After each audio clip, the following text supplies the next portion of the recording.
عمران خان اور ان کی اہلیہ بشرا بی بی کے ترجمان نیاز اللہ خان نیازی نے انکشاف کیا ہے کہ تحریک انصاف کے بانی کو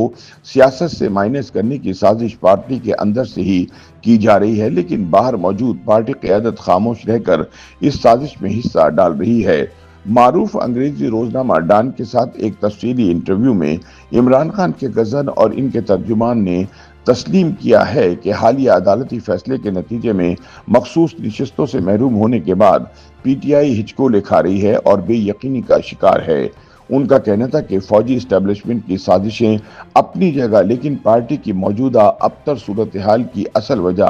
تحریک انصاف کے اندرونی الیکشن بنے، جن کا اصل مقصد عمران خان کو سیاست سے مائنس کرنا تھا۔ تاہم دلچسپ بات یہ ہے کہ پارٹی کے الیکشن خود نیاز اللہ نیازی نے کروائے تھے، جو تحریک انصاف کے چیف الیکشن کمشنر تھے۔ اپنے انٹرویو میں نیاز اللہ خان نیازی نے دعویٰ کیا کہ عمران کو سیاسی میدان سے باہر کرنے کے لیے ایک جامع اور سوچا سمجھا منصوبہ نافذ کیا جا رہا ہے۔ انہوں نے کہا کہ قانونی انجینئرنگ کرتے ہوئے پارٹی میں اندرونی غداروں کے ذریعے ایک سازش ترتیب دی گئی، جسے جیل سے باہر موجود ہماری پارٹی قیادت کی خاموشی اور بے عملی نے ممکن بنایا۔ نیاز اللہ خان نیازی نے کہا کہ یہ سازش محض بیرونی دباؤ یا عدالتی حدود سے تجاوز کا نتیجہ نہیں، بلکہ پی ٹی آئی کے اپنے حلقوں کے اندر سے ہونے والی غداری کا نتیجہ ہے۔ نیاز اللہ نیازی نے کہا کہ سیاسی انجینئرنگ پر مبنی ایک مربوط آپریشن کیا گیا، جس میں پی ٹی آئی کی قیادت، عدالتی فیصلے اور الیکشن کمیشن کی کارروائیاں شامل تھیں تاکہ پارٹی کے بانی کو سیاست سے نکالا جا سکے۔ انہوں نے کہا کہ پارٹی بانی تمام تر مشکلات کا مردانہ وار مقابلہ کر رہے ہیں، لیکن مرکزی قائدین اب بھی اسٹیبلشمنٹ عدلیہ کے گٹھ جوڑ کو بے نقاب کرنے اور اپنے قید رہنما کو ریلیف دلانے کے لیے تمام وسائل بروئے کار لانے کی بجائے خاموشی کو ترجیح دیتے ہیں۔ انہوں نے پی ٹی آئی کے اندرونی انتخابات کو خود پر لگایا گیا زخم قرار دیا اور مخصوص نشستوں کے عدالتی فیصلے کو اندرونی غلطیوں اور عدالتی عمل کی انجینئرنگ کا نتیجہ قرار دیا۔ دلچسپ بات یہ ہے کہ نیاز اللہ خان نیازی، جو پی ٹی آئی کے فیڈرل چیف الیکشن کمشنر کے طور پر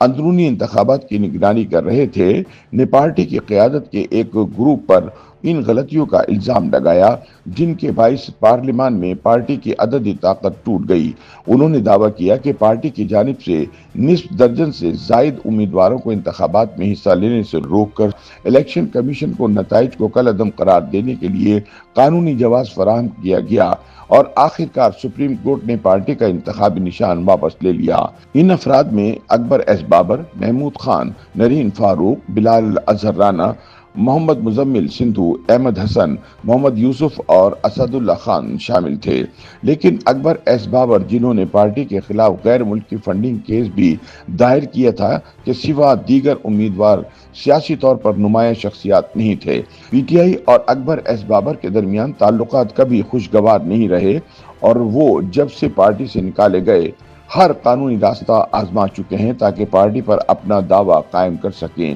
لیکن نیاز اللہ نیازی نے دعویٰ کیا کہ ان امیدواروں کو الیکشن میں حصہ لینے سے روکنے کا فیصلہ ان سے مشورہ کیے بغیر کیا گیا۔ انہوں نے اسے اندرونی تخریب کاری کی کارروائی قرار دیا، کیونکہ یہی افراد بعد میں سپریم کورٹ کے سامنے پیش ہوئے۔ ان کی گواہی ان وجوہات میں شامل تھی جن کی بنیاد پر تب کے چیف جسٹس قاضی فائز عیسیٰ کی سربراہی میں بینچ نے پی ٹی آئی کے خلاف فیصلہ دیا۔ پی ٹی آئی کے اپنے انتخابی فریم ورک کے مطابق امیدواروں کو پینل کی صورت میں الیکشن لڑنا ہوتا ہے۔ نیاز اللہ نیازی کے مطابق اگر ان افراد کو الیکشن میں حصہ لینے دیا جاتا تو ان کے کاغذات نامزدگی جانچ پڑتال میں مسترد ہو جاتے اور یوں انتخابی عمل کی قانونی حیثیت مضبوط رہتی۔ نیازی نے بتایا کہ وہ 2009 اور 2012 میں بھی کامیابی سے پارٹی کے اندرونی انتخابات کروا چکے ہیں۔ تب وہ پی ٹی آئی اسلام آباد کے ریجنل ہیڈ تھے اور ان انتخابات کو الیکشن کمیشن نے تسلیم بھی کیا تھا۔ جب ان سے پوچھا گیا کہ انہوں نے پہلے یہ مسئلہ کیوں نہیں اٹھایا تو ان کا کہنا تھا کہ انہیں ان 8 انتخابی امیدواروں کے الیکشن میں حصہ لینے کا علم ہی پولنگ کے دن ہوا۔ انہوں نے الزام لگایا کہ مجھے نااہلیوں کا علم پولنگ کے دن ہی ہوا، اس بات کو مجھ سے چھپایا گیا اور یہ ایک سوچا سمجھا عمل تھا۔ بعد میں انہوں نے یہ معاملہ پارٹی قیادت کے سامنے اٹھایا، لیکن کوئی سنوائی نہ ہوئی۔ جب ان سے پوچھا گیا کہ انہوں نے اب جا کر یہ بات کیوں کی